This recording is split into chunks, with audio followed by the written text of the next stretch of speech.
test. Consider our respiratory disturbance index example again. A reasonable strategy would be to reject the null hypothesis of our sample mean respiratory disturbance index was larger than some constant. Let's label that constant C. C will take into account the variability of X bar. Typically, C is chosen so that the probability of a type 1 error rate, this probability we label alpha, is a low number. 5% has emerged as sort of a benchmark in hypothesis testing. So to repeat, alpha is the type 1 error rate, which in other words is the probability of rejecting the null hypothesis when in fact the null hypothesis is correct. A bad thing. We don't want to make these kinds of mistakes. But as in our court of law example, we don't want to set this rate too low because then we would never reject the null hypothesis.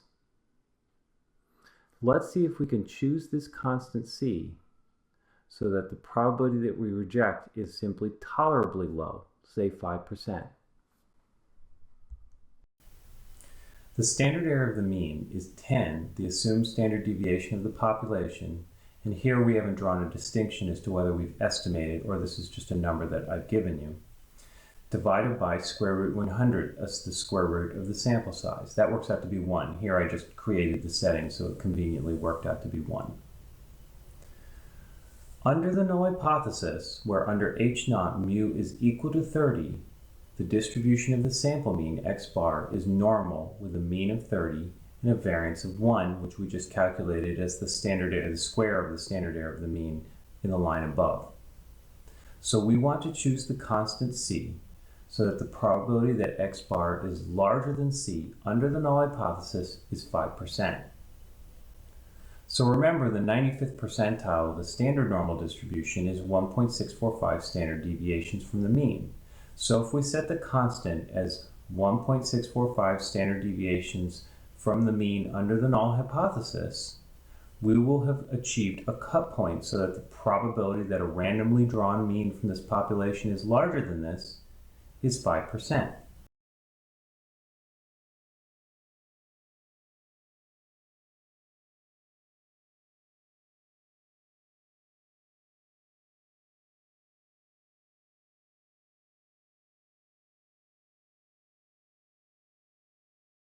So in this case, it's 30, the hypothesized mean under the null hypothesis, plus 1, the standard error of the mean, times 1.645, the number of standard deviations from the mean that we're considering, which in this case works out to be 31.645. So, just to reiterate, the probability that a normal 30 with a mean of 30 and a variance of 1 is larger than this constant is 5%. So the rule, reject the null hypothesis when you receive an average larger than 31.645 has the property that we will reject 5% of the time when the null hypothesis is true. Again, 5% of the time in the instances where the sample size is exactly 100 and the standard deviation of the population is exactly 10. In the previous slide, we reverted the calculation of the rejection region C back to the original units of the data. However, I hope you got the gist from the problem that basically whenever you were testing greater than, if the sample mean is more than 1.645 standard errors from the mean, from the hypothesized mean, you would reject. And there was nothing particular about 30 and the standard error of the mean of 1. So instead of calculating this constant back on the units of the original data, we tend to convert our sample mean into however many standard errors from the hypothesized mean it is. So take this specific example. If our observed sample mean was 32, our hypothesized mean is 30, and our standard error is 10 divided by square root 100, where in a real problem, the 10 would be estimated from the data, so it would be the sample standard deviation. This works out to be 2. This is greater than 1.645. The chance of this occurring is less than 5%. So we're going to reject the null hypothesis. I should reiterate, the chance of this occurring under the null hypothesis is less than 5%. So we're going to reject the null hypothesis in favor of the alternative hypothesis.